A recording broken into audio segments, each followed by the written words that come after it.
Hello বন্ধুরা, আপনারা কেমন আছেন জানাবেন। কিছুদিন আগে গেছিলাম শালকিয়ার নতুন মন্দিরে।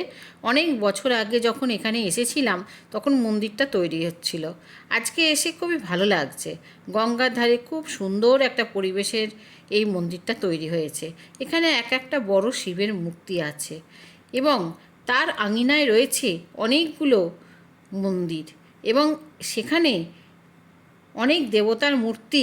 এক একটা মন্দিরে গিয়ে নমস্কার করলাম এবং এখানে যখন গেছিলাম তখন ভজন হচ্ছিল, শুনতে খুব ভালো লাগছিল। তারপর মন্দিরের পেছনে অংশটিতে আরও কয়েকটি দেবতার মন্দির আছে। গঙ্গার ধারে ঠান্ডা হাওয়ার মধ্যে এই মন্দিরটাকে এইভাবে উপভোগ করতে খুবই ভালো লাগছিল।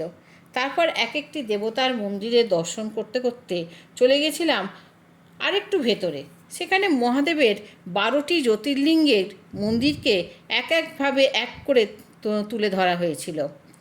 তারপর নমস্কার করে এবং সেখানে কয়েকটি ছবি তুলে বেরিয়ে এলাম। তারপর শালকিয়ার মোড় মাথায় এসে একটু দই বড়া খেলাম। আবার দেখা হবে পরের একটি ব্লগে। টাটা।